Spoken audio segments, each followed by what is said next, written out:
Mon frère arrogant a essayé de s'approprier ma nouvelle maison, la suite parentale est à moi. J'avais acheté une maison historique d'une chambre et j'ai répondu, il n'y a pas de suite.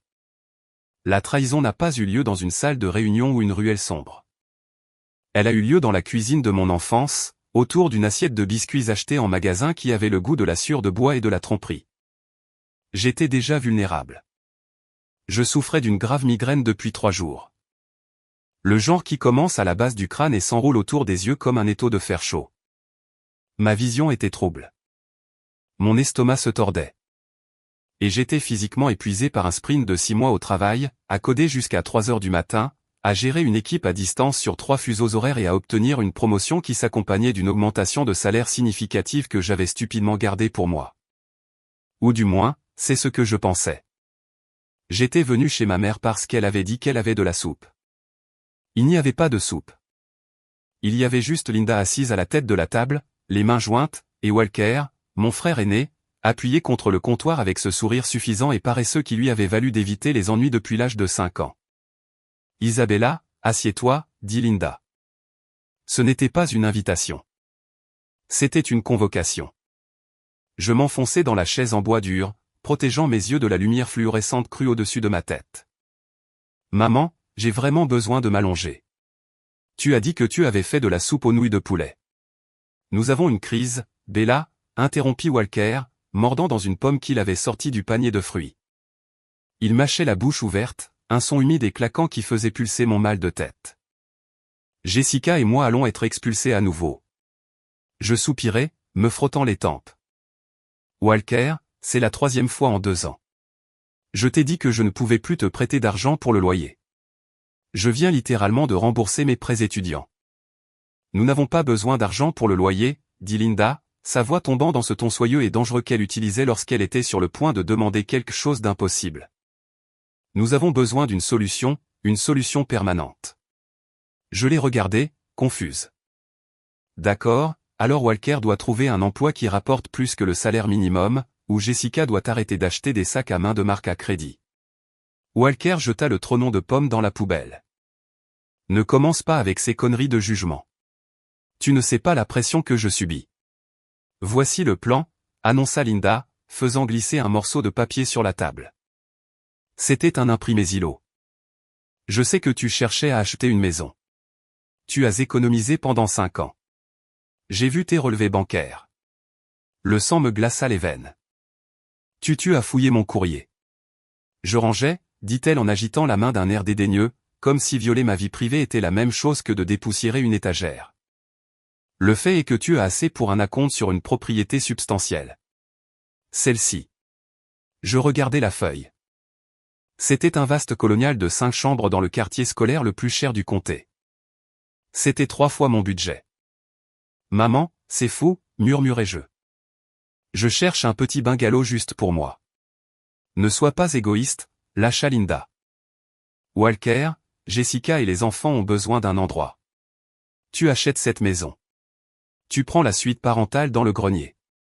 C'est très privé. Et ils prennent les étages principaux. Tu paies le prêt immobilier. Ils couvrent les charges quand ils peuvent.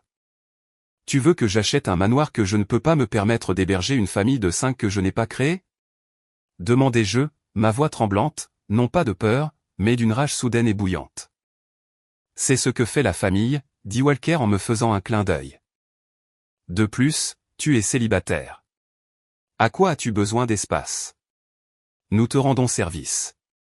Tu ne seras pas seul. L'audace était si lourde qu'elle me serrait la poitrine. Il ne me voyait pas comme une fille ou une sœur. Il me voyait comme un portefeuille sur pattes. Il voyait mon travail acharné, mes nuits tardives, mon stress migraineux comme rien de plus qu'une ressource à exploiter pour Walker. Je ne le ferai pas, dis-je en me levant. Si tu ne le fais pas, dit Linda, ses yeux se rétrécissant en fente, alors ne t'embête pas à revenir pour Noël ou Pâques. Et ne t'attends pas à ce que je réponde quand tu appelles. Tu es ton frère ou tu n'es pas ma fille. J'ai regardé Walker. Il souriait d'un air suffisant. Il savait qu'il avait gagné. Il savait que Linda était mon point faible, que j'aspirais à son approbation comme à une drogue. Mais en regardant son visage suffisant, quelque chose en moi s'est brisé. Ce n'était pas une rupture. C'était un déplacement. Un réalignement de plaques tectoniques au plus profond de mon âme. Bien, ai-je menti, ma voix vide. Je vais regarder la maison. La trahison n'était pas le fait qu'ils voulaient mon argent. C'était qu'ils étaient prêts à cannibaliser mon avenir pour nourrir la médiocrité de Walker. Le retour en voiture vers mon appartement exigu fut un flou de larmes et de nausées. J'ai dû m'arrêter 2 fois pour vomir sur le bord de la route, mon corps rejetant le stress qu'il venait de me faire subir. Mon téléphone vibrait incessamment sur le siège passager. Digne. Walker, Jess veut savoir si la maison a une piscine. Sinon, nous devons prévoir un budget pour une. Zing. Linda, assure-toi d'avoir une préapprobation avant vendredi. Le propriétaire de Walker leur donne 2 semaines. Zing, Walker, aussi, j'ai besoin du garage pour mon atelier. Ne gare pas ta voiture là-dedans. Je fixai l'écran, la lumière bleue illuminant les larmes séchant sur mes joues. Son atelier. Pour l'entreprise de menuiserie qu'il avait lancée et abandonnée 3 fois. Pour le passe-temps de restauration de voitures qui avait abouti à un châssis rouillé laissé sur la pelouse de maman pendant 6 ans. J'ai serré le volant jusqu'à ce que mes jointures blanchissent. Ils emménageaient déjà. Dans leur esprit, l'affaire était conclue. Ils arrangeaient mentalement les meubles dans une maison que je n'avais même pas encore achetée. Cette nuit-là, je n'ai pas pu dormir. J'ai arpenté le sol de mon minuscule studio, celui où je dînais sur mon lit, car il n'y avait pas de place pour une table. J'avais économisé chaque sou pendant 6 ans. Je conduisais une berline de 10 ans. Je me coupais les cheveux moi-même. J'avais fait tout ça pour acheter mon sanctuaire, un endroit où je pouvais respirer. Un endroit où le silence était une caractéristique, pas un défaut. Et il voulait le prendre. Il voulait le remplir des enfants bruyants de Walker, du désordre de Jessica et du jugement de Linda. Je me suis assise à mon ordinateur, ouvrant les annonces immobilières. Mon doigt hésita sur le lien du colonial de 5 chambres que Linda avait exigé. Il était beau, objectivement, et c'était une prison. Puis j'ai cliqué sur un onglet enregistré. Une annonce sur laquelle je bavais depuis des mois, mais que je n'avais jamais osé montrer à personne. Le Keeper Escotage.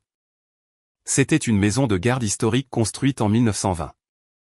Entièrement restaurée, toit en ardoise, gouttière en cuivre, cheminée en pierre d'origine. Elle était située sur 4 acres de terre de conservation protégée, ce qui signifiait que personne ne pourrait jamais construire à proximité. C'était cher, presque le même prix que le Grand Colonial à cause du terrain et de l'importance historique. Mais voici le hic. C'était 800 pieds carrés, une chambre, une salle de bain, une cuisine de la taille d'un placard, mais avec des comptoirs en marbre, un salon conçu pour un fauteuil et un livre. C'était une boîte à bijoux, une forteresse de solitude. J'ai regardé le plan d'étage. Chambre principale 12x12, salon 14x14, pas de sous-sol, pas d'accès au grenier, pas de garage. Une résolution sombre et froide s'est installée en moi. C'était le genre de calme qui précède une tempête, ou peut-être juste en son œil. J'ai pris mon téléphone et j'ai envoyé un SMS à mon agent immobilier, Sarah. Je suis prête à faire une offre. Au prix demandé, en espèces, mais j'ai une condition spécifique concernant la date de clôture. J'ai ensuite envoyé un SMS à Walker. Je m'en occupe. Arrête de t'inquiéter. Vous aurez un toit au-dessus de votre tête. Ce n'était pas un mensonge. Je veillerai à ce qu'ils aient un toit. Je n'avais juste jamais précisé que le toit serait assez grand pour couvrir leur ego. Ils avaient oublié une chose cruciale à mon sujet. J'étais ingénieur en logiciel. Je construisais des systèmes basés sur la logique, des paramètres spécifiques et une conformité malicieuse. S'ils voulaient que j'achète une maison pour la famille, j'achèterais la maison qui correspondait à ma définition de la famille, qui à ce moment-là était une population d'1. Pour comprendre pourquoi j'ai fait ce qui a suivi, il faut comprendre l'histoire de Walker. Walker était l'enfant prodige, le premier-né, le porteur du nom de famille. Aux yeux de Linda, le soleil se levait et se couchait dans ses yeux noisettes moyens. Quand nous étions enfants, si Walker cassait un vase, c'est parce que le vase était placé de manière précaire. Si je cassais un vase, j'étais maladroite et insouciante. Quand Walker obtenait un C en maths, le professeur était incompétent. Quand j'obtenais un A, je ne m'appliquais pas. J'avais passé toutes mes 20 ans à subventionner son mode de vie. Quand il voulait être DJ, je lui achetais les platines. Il les a vendus 2 mois plus tard pour acheter des billets de concert. Quand il voulait lancer un empire de l'aménagement paysager, je lui ai acheté le camion. Il l'a accidenté en conduisant ivre, et Linda m'a fait payer l'avocat pour le sortir de prison, affirmant qu'un casier judiciaire ruinerait son potentiel. Son potentiel, cette bête mythique que nous chassions depuis 3 décennies et que nous n'avions jamais trouvée. 2 jours après l'ultimatum, je suis allé rencontrer les antagonistes pour un brunch. Je devais maintenir les apparences pendant que les papiers pour le cotage passaient. Nous nous sommes rencontrés dans un bistrot haut de gamme que Jessica a choisi. Bien sûr, elle a commandé le homard bénédicte et 3 mimosas. Jessica était une œuvre d'art à elle seule. C'était le genre de femme qui publiait des citations sur la culture de l'effort sur Instagram, mais n'avait pas travaillé à un emploi rémunéré depuis 2018. Elle croyait qu'elle était destinée à une vie de loisirs, et Walker l'avait convaincue qu'il était le vaisseau pour la lui apporter. Alors, Isabella, dit Jessica, agitant une fourchette dégoulinante de sauce hollandaise. Je regardais l'annonce que ta mère nous a montrée. La cuisine est un peu vieillotte. Nous allons devoir arracher ces armoires. Je veux un style shaker blanc et un évier de ferme. Nous, ai-je demandé, prenant une gorgée de café noir.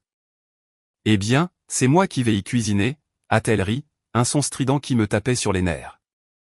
Tu es toujours sur ton ordinateur. Tu commandes probablement des plats à emporter tous les soirs. En fait, je cuisine pas mal, ai-je dit doucement. Peu importe, a interrompu Walker.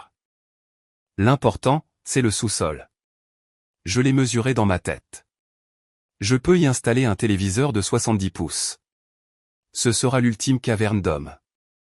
Je dois m'assurer que le câblage est conforme aux normes pour un système de son surround.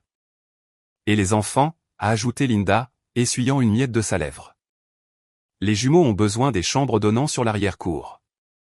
Ils ont besoin de soleil. Tu peux prendre la chambre côté rue, Isabella. Le bruit de la circulation ne te dérangera pas. Tu dors avec des écouteurs de toute façon. Je les ai regardés. Je les ai vraiment regardés. Il disséquait mes finances, mon score de crédit et mon avenir, le découpant comme une dinde de Thanksgiving, et me laissant la carcasse.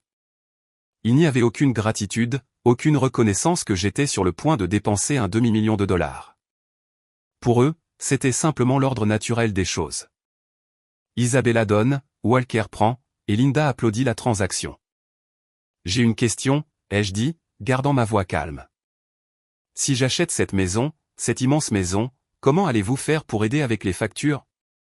L'électricité seule sera de 4 cents par mois. Le chauffage en hiver, Walker ricana, roulant des yeux vers Linda. La voilà, la comptable. Nous sommes de la famille, Bella, dit Walker, se penchant. Je suis sur le point de faire une grande percée. J'ai 7 entretiens la semaine prochaine pour un poste de directeur des ventes. Grosse commission. Une fois que ça aura démarré, je paierai pratiquement le prêt immobilier pour toi.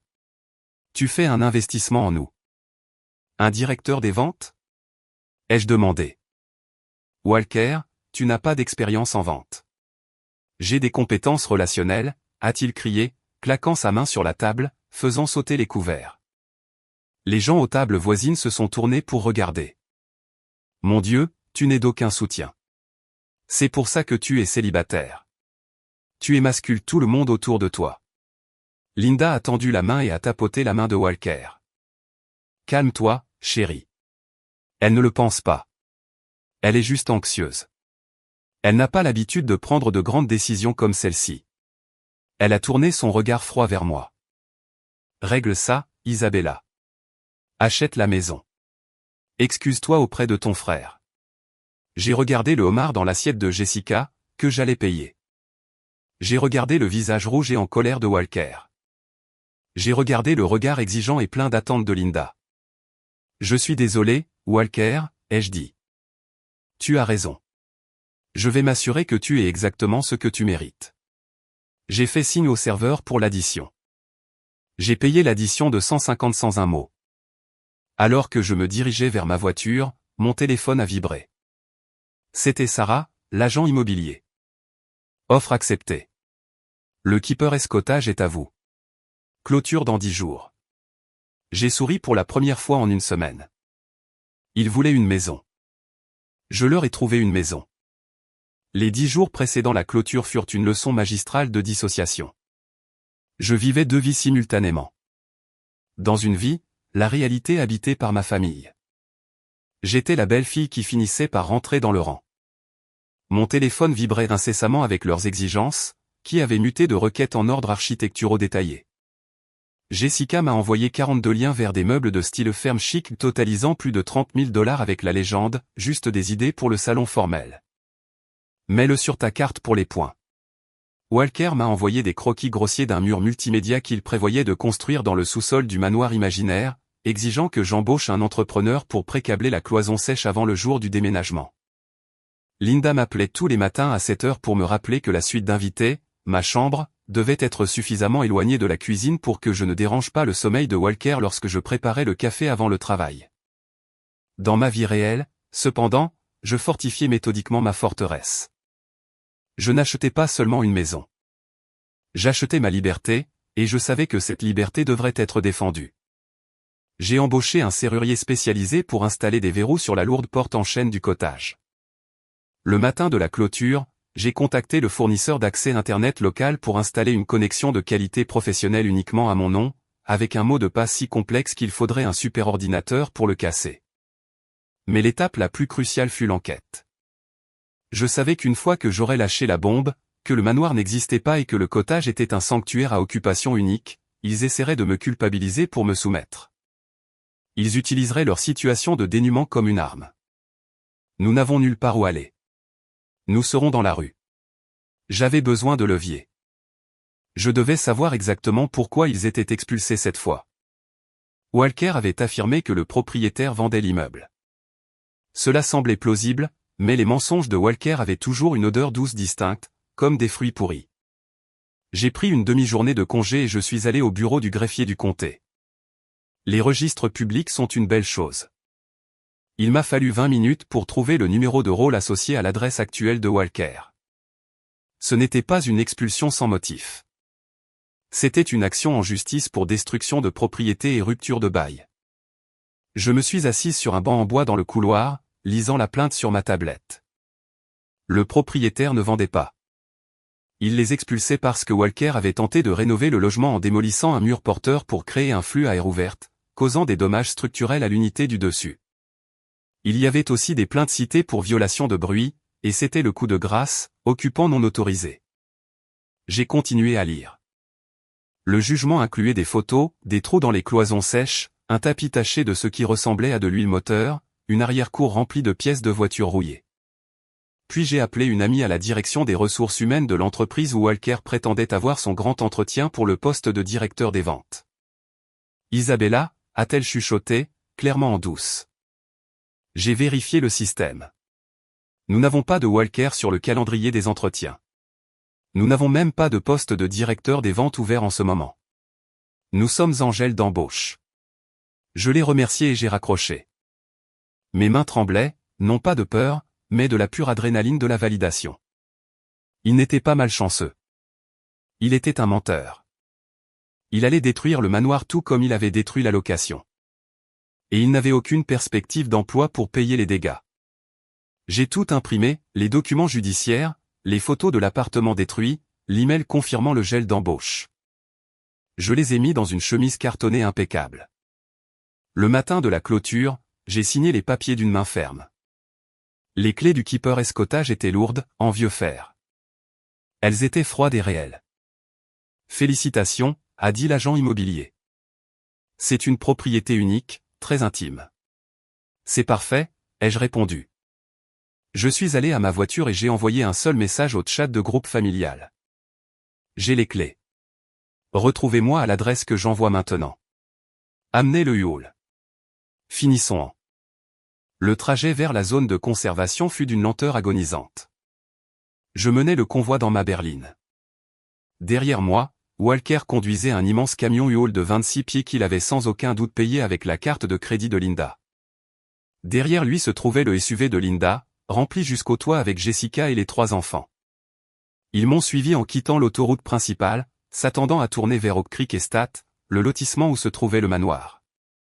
Au lieu de cela, j'ai signalé à gauche sur Old Mill Road.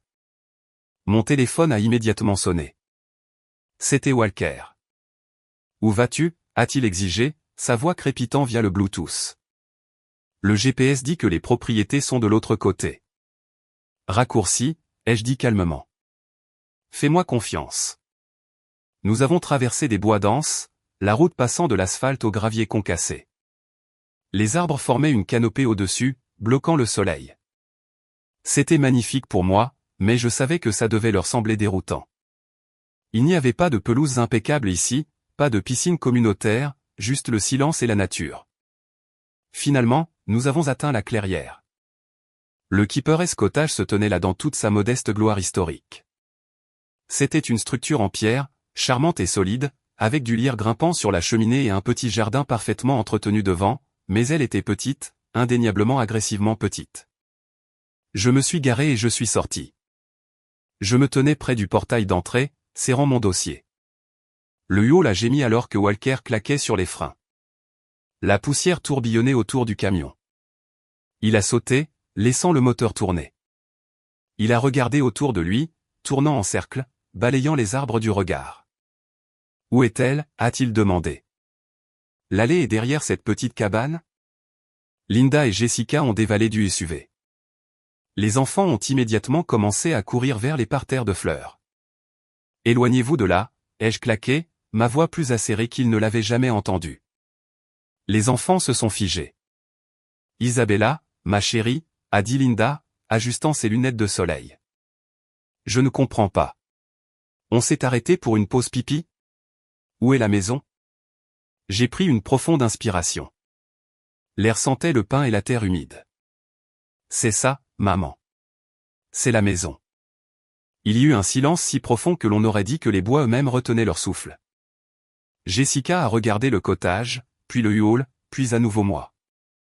Un rire nerveux lui a échappé de la gorge. Bonne blague, Bella. Walker a ri, bien que ses yeux ne souriaient pas. Ok, très drôle. Tu as acheté la maison d'amis ou quelque chose comme ça. Où est la propriété principale? Il n'y a pas de propriété principale, ai-je dit, m'appuyant contre le poteau de pierre du portail. C'est le Keeper Cottage. 800 pieds carrés, une chambre, une salle de bain. Il est situé sur 4 acres de terrain protégé. Aucune nouvelle construction autorisée. Je ne comprends pas, a murmuré Jessica, son visage perdant ses couleurs. Où allons-nous dormir? Je dors dans la chambre, ai-je dit, montrant la seule fenêtre du premier étage. L'explosion fut instantanée. Quoi? Hurla Walker, son visage virant à un violet violent. Il se dirigea vers moi, les poings serrés. Nous avons un camion de 26 pieds plein de meubles. Nous avons renoncé à notre appartement. Nous n'avons nulle part où aller. Tu n'as pas renoncé à ton appartement, l'ai-je corrigé, ma voix calme et détachée. Tu as été expulsé pour l'avoir détruit. J'ai vu le procès, Walker. Cela le stoppa une fraction de seconde. Il cligna des yeux, regardant Linda. Isabella, hurla Linda, se précipitant pour me saisir le bras. Je reculai hors de sa portée. Tu as perdu la tête? Tu as promis. Tu as dit que tu t'en occupais. Je m'en suis occupé, ai-je dit. Tu m'as dit d'acheter une maison. J'ai acheté une maison. Tu m'as dit d'utiliser mon argent. J'ai utilisé mon argent. Tu n'as jamais demandé si j'achetais une maison pour toi. Tu as juste supposé. Tu as exigé. Tu as menacé de me couper les ponts si je ne me conformais pas. Nous sommes ta famille. Jessica hurla, les larmes coulant enfin. Nous avons des enfants. Tu vas laisser tes nièces et neveux sans abri. Espèce de salope égoïste et sans cœur. Les jeux avertis. Ne termine pas cette phrase. Ouvre la porte, ordonna Walker. Il passa devant moi et saisit la poignée de la porte du cottage. Elle était fermée à clé. Il la secoua violemment. Donne-moi les clés, Isabella. Maintenant. Nous emménageons. Nous réglerons les couchages plus tard. Je dormirai par terre s'il le faut, mais nous allons décharger ce camion. Non, ai-je dit. Donne-moi les clés, hurla-t-il en donnant un coup de pied dans la porte. Le chêne massif ne bougea même pas, mais une éraflure apparut sur le vernis. Ça, c'est de la destruction de propriété, ai-je dit, sortant mon téléphone. Premier avertissement. La scène bascula dans le chaos.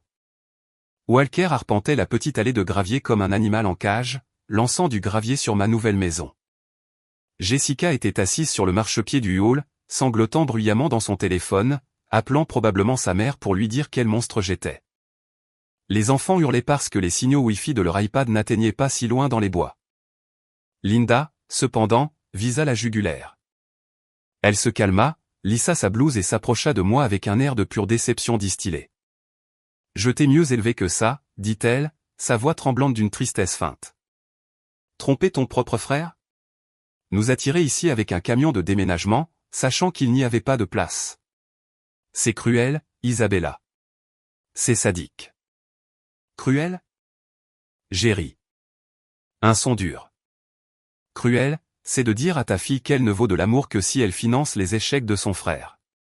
Cruel, c'est de me demander de prendre un prêt immobilier d'un demi-million pour une maison que je ne veux pas. Juste pour que Walker puisse avoir une caverne d'hommes pour jouer aux jeux vidéo pendant que je travaille 16 heures par jour. Il a besoin d'aide, hurla Linda. Il a juste eu de la malchance.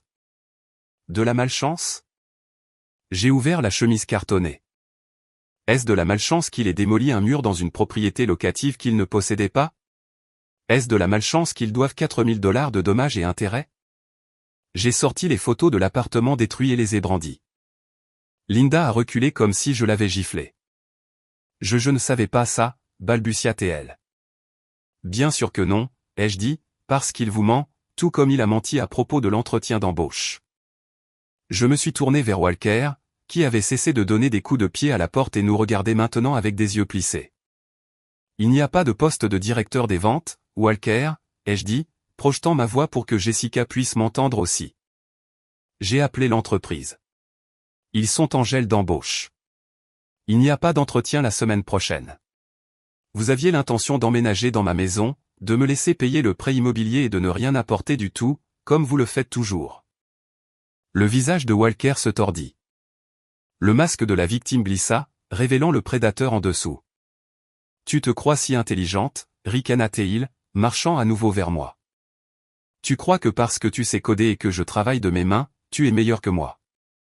Tu ne travailles pas de tes mains, Walker, ai-je crié en retour. Tu ne travailles pas du tout. C'est le problème. Ça n'a pas d'importance, hurla-t-il. Nous sommes ici. Le camion est ici. Nous emménageons. Nous mettrons les enfants dans le salon. Jessica et moi prendrons la chambre. Tu peux dormir sur le canapé jusqu'à ce que nous trouvions autre chose. Déverrouille la porte ou je casserai une vitre. Si tu casses une vitre, ai-je dit, brandissant mon téléphone, j'appellerai la police. Et puisque tu as déjà des problèmes juridiques pour destruction de propriété, je ne pense pas qu'une accusation de vandalisme va aider ton dossier. Tu n'appellerais pas les flics pour ton frère, dit Linda, sa voix basse. Pense aux voisins. Pense au scandale. Regarde autour de toi, maman. J'ai fait un geste vers les bois vides. Il n'y a pas de voisins. C'est pour ça que je l'ai acheté. Il n'y a personne ici pour me juger à part toi. Et franchement, je me fiche de ton jugement maintenant. Walker saisit un pied de biche à l'arrière du hall. Mon cœur battait la chamade contre mes côtes. C'était ça. Il allait vraiment le faire. Walker, pose ça, supplia Jessica en se levant. Elle est folle. Elle va le faire. Je ne pars pas, hurla Walker, balançant le pied de biche dans l'air. J'ai promis à mes enfants une maison avec une piscine.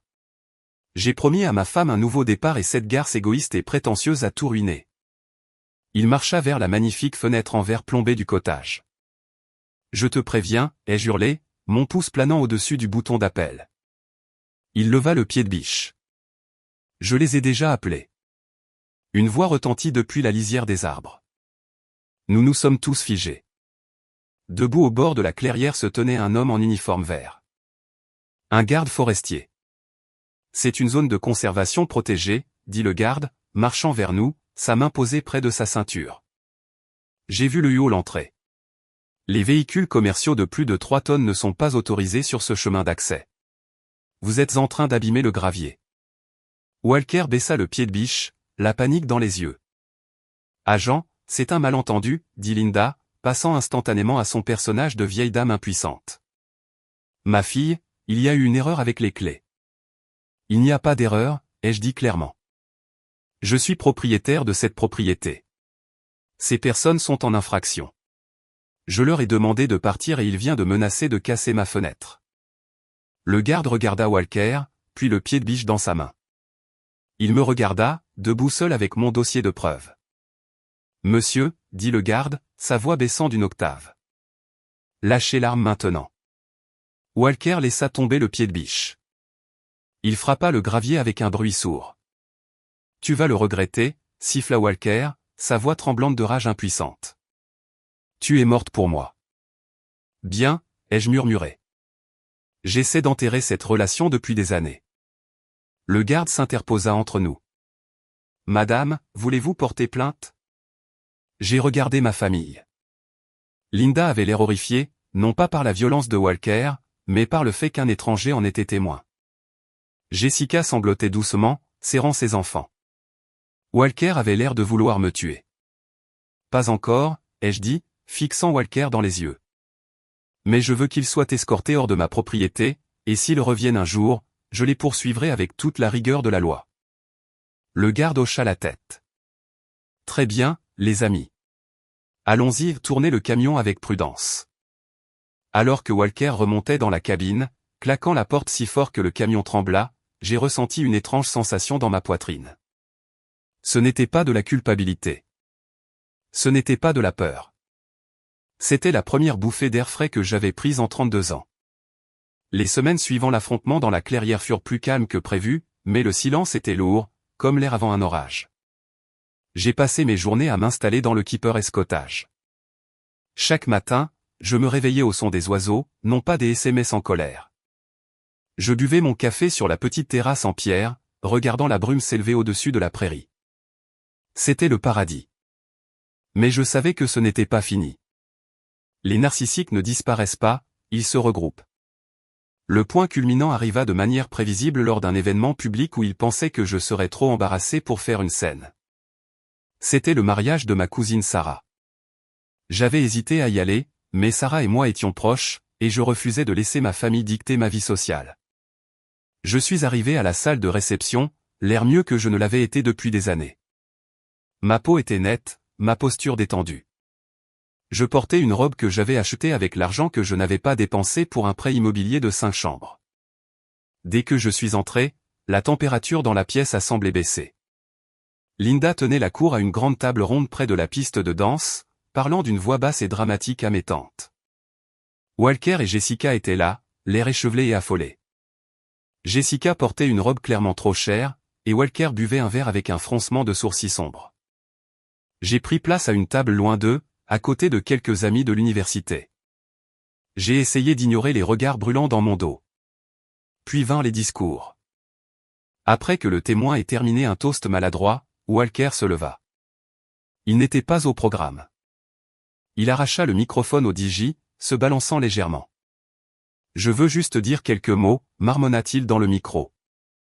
La pièce se tut.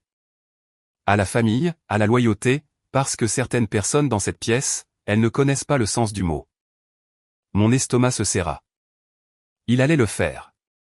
Il allait essayer de m'humilier devant 200 personnes. Ma sœur, il me désigna d'un doigt tremblant, le projecteur le suivant. Ma propre sœur, Isabella, elle a laissé ses nièces et neveux dormir dans un motel 6 pendant les 3 dernières semaines. Elle a acheté une maison pour elle, une petite cabane égoïste dans les bois alors que nous n'avions nulle part où aller. Elle a promis de nous aider. Elle a menti. Des halètements parcoururent la pièce. Les gens se tournèrent pour me regarder, leurs expressions un mélange de pitié et de jugement. Linda sanglotait dans une serviette à sa table, jouant parfaitement la mère en deuil. Elle a de l'argent, continua Walker, sa voix s'élevant. Elle a tellement d'argent qu'elle ne sait pas quoi en faire. Et elle nous a regardé lutter. Elle a appelé les flics sur moi alors que je voulais juste un endroit où mes enfants puissent dormir. Je me suis levé. Je n'ai pas crié. Je n'ai pas pleuré. J'ai simplement marché vers la table d'honneur, mes talons claquant sur le plancher de danse. J'ai fouillé dans mon sac à main et j'ai sorti le dossier Manny que je transportais partout depuis la clôture, calme mais amplifié par le silence de la pièce. Donne-moi le microphone. Non, hurla-t-il, le retirant. Tout le monde doit savoir quel genre de personne tu es. Ils le sauront, ai-je dit. Je me suis tourné vers le DJ qui avait l'air terrifié. Coupe son micro. Le DJ, sentant le changement de pouvoir, coupa le son. Walker cria dans un micro mort, l'air ridicule. Tout le monde m'entend bien, ai-je dit, projetant ma voix vers l'arrière de la pièce. Walker, tu veux parler de loyauté? Parlons des 15 000 $ que je t'ai donnés pour ton entreprise l'année dernière. Où est passé cet argent? C'est hors de propos, hurla-t-il. Parlons de l'appartement dont tu as été expulsé, ai-je poursuivi, ouvrant le dossier et sortant les photos. Je les ai brandis pour que les tables les plus proches puissent les voir. Celui que tu as détruit. Celui pour lequel tu dois 4 000 $. As-tu dit à tout le monde ici que tu avais démoli un mur sans permission? Des murmures éclatèrent. Ma tante se pencha pour regarder la photo de la cloison sèche détruite. Et le travail, ai-je dit, m'approchant de lui. Le grand entretien pour le poste de directeur des ventes, celui que tu as utilisé pour justifier que j'achète un manoir. J'ai appelé l'entreprise, Walker. Ils sont en gel d'embauche depuis 6 mois. Il n'y avait pas de travail. Tu avais l'intention d'emménager ta famille dans ma maison et de me faire tout payer indéfiniment. Le visage de Walker devint blanc. Il regarda Jessica. Elle le fixait, les yeux écarquillés d'horreur. Tu as dit que l'entretien était confirmé, murmura Jessica. Il t'a menti, Jess, ai-je dit doucement. Tout comme il a menti à maman. Il nous ment à tous depuis des années pour cacher le fait qu'il refuse de travailler. Elle ment, hurla Walker, se jetant sur les papiers. Elle a falsifié ça. Elle est jalouse de moi. Mais il était trop tard. La pièce avait changé. La pitié avait disparu, remplacée par le dégoût. Linda se leva, son visage un masque de fureur. Isabella, arrête ça. Tu es en train de ruiner le mariage de ta cousine. Non, maman, ai-je dit, me tournant vers elle. Tu l'as ruiné quand tu as élevé un fils à croire qu'il avait droit à tout sans rien gagner. Tu l'as ruiné quand tu as essayé de me forcer à financer sa paresse. J'en ai assez. J'en ai assez de payer pour lui. J'en ai assez de m'excuser pour mon succès. Et j'en ai assez d'être la méchante dans ton petit récit tordu. J'ai laissé tomber le dossier sur la table devant eux. La preuve est là. Lisez-la ou non. Je m'en fiche maintenant. Je me suis tourné vers Sarah, la mariée, qui regardait la bouche ouverte. Je suis tellement désolé, Sarah. J'enverrai ton cadeau à ta maison. Je suis sorti de la salle de réception. Derrière moi, j'ai entendu la voix de Jessica s'élever en un cri strident. Tu m'as dit que tu avais le travail. Tu m'as dit qu'elle avait accepté la maison. Où est l'argent, Walker? Je n'ai pas regardé en arrière. Les retombées furent rapides et totales. Jessica quitta Walker 3 jours après le mariage. Elle retourna vivre chez ses parents, emmenant les enfants. Quand elle vit enfin les documents judiciaires et réalisa l'étendue des mensonges financiers de Walker, elle demanda le divorce. Elle m'envoya même un SMS une semaine plus tard. Je suis désolé. Je ne savais pas. Merci d'avoir dit la vérité. Le monde de Walker s'effondra. Sans mon filet de sécurité financier, et ses mensonges exposés à toute la famille élargie, il n'avait nulle part où aller. Linda tenta de l'accueillir, mais sa communauté de retraités avait des règles strictes concernant les invités de longue durée. Il finit par louer une chambre dans une colocation avec 3 autres hommes, travaillant dans le bâtiment, un emploi qui exigeait un véritable travail manuel. Linda cessa de me parler. Elle m'envoya une longue lettre décousue sur la façon dont j'avais détruit la famille et l'avais humiliée. Je la brûlai dans ma cheminée en pierre, regardant le papier se recroqueviller et se transformer en cendres. Ce fut cathartique. Quant à moi, j'ai trouvé la paix. Le Keeperesque Cottage devint exactement ce dont j'avais besoin, un sanctuaire. Je passais mes week-ends à jardiner, à lire près du feu et à faire des randonnées dans les bois. J'ai renoué avec des amis que j'avais négligés. J'ai commencé à fréquenter un homme nommé David, un architecte paysagiste qui aimait le cottage autant que moi et ne me demanda jamais combien je gagnais. 6 mois plus tard, par une fraîche soirée d'automne, j'étais assise sur mon porche, un verre de vin à la main. Le soleil se couchait sur les arbres, peignant le ciel de nuances d'orange et de violet. Mon téléphone vibra. C'était une notification de LinkedIn. Walker, nom de famille, a consulté votre profil. J'ai souri, pris une gorgée de vin et l'ai bloqué. Le silence des bois était profond. Ce n'était pas de la solitude. C'était plein de possibilités, plein de paix, et surtout, plein de liberté. J'avais construit une forteresse non pas pour empêcher les gens d'entrer, mais pour protéger la paix que j'avais enfin trouvée en moi. Et pour la première fois de ma vie, je ne survivais pas seulement.